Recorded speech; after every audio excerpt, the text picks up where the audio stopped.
Welcome to Sage and Fettle Ayurveda. I'm Angelina Fox, and today we're going to be talking about mincing or chopping garlic. So this can kind of be a hassle, and a lot of us will buy the pre-chopped garlic that comes in a jar, and you can just keep it in your fridge forever. Well, in Ayurveda, we want to try to have things as fresh as possible because just like everything, our food has prana or energy, and so if we're just letting it sit in the refrigerator for like a year, right, we don't get to the bottom of the jar, it's going to lose its prana and it's going to lose its flavor, right?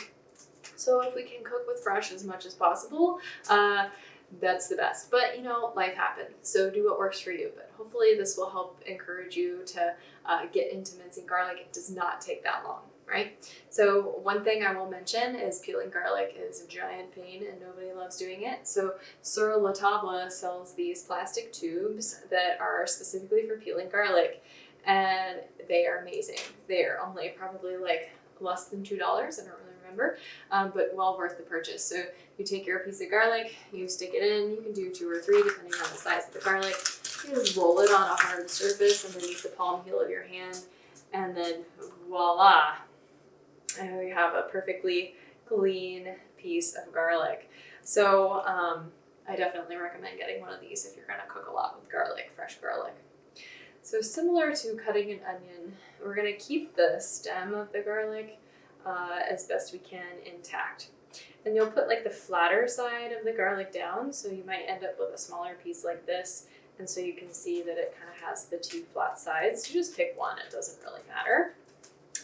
So we'll do the little one because we mostly see these little guys. So you can just use your fingers, so thumb is always tucked in, fingers always point up, and then with a little piece like this, you can just use it underneath your hands, and you're just going to cut close to the stem, but not all the way down, just one slice through the center. And then, so we're going to do those slices from the top, so you can see the garlic has little ridges, and we're going to follow those. So depending on how finely minced or chopped you want your garlic, you can do many or you can just do a few. So we're going to do a fine mince today. So always keeping the fingers away, you want to chop down, stick the tip of the knife down and in, and pull it down. Okay. Good. And then you'll see you just have a few chops across. And again, having the stem toward the free hand, not with the knife. Hold it so fingers are always tucked in so we don't cut the tips of our fingers off. Tip of the knife stays on the board, and you're just going to do chop down and forward, chop down and forward. So the knife never actually physically leaves the cutting board. And then when you get too close to your fingers, you'll flip the garlic around and then just chop off that little nub there, and you can toss the root away. And then you can give this little one a chop. So it mostly will fall apart once you cut that off. So you'll scrape the garlic off of the knife, and then making a little pile.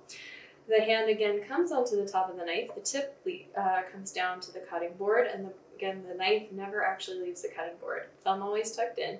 Hand comes to the top, so either the palm or the heel of the hand, and then you do sort of an up and down motion with the knife as you move it side to side. So then the knife never actually leaves the cutting board. So we'll do it from the side so you can see, right? It's just up and down motion. And at some point, most of your garlic's either going to be stuck to your knife or you're going to have spread it out quite a bit.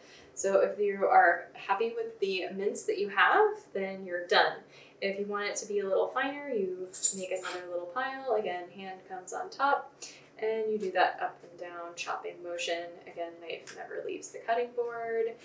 And just going side to side as you mince. Okay. So depending on how fine you want to mince, you might do another round or 2. And I hope this was helpful. You can get more Ayurveda and kitchen tips at sageandfettle.com or join me for a cooking class, and I hope to see you next time.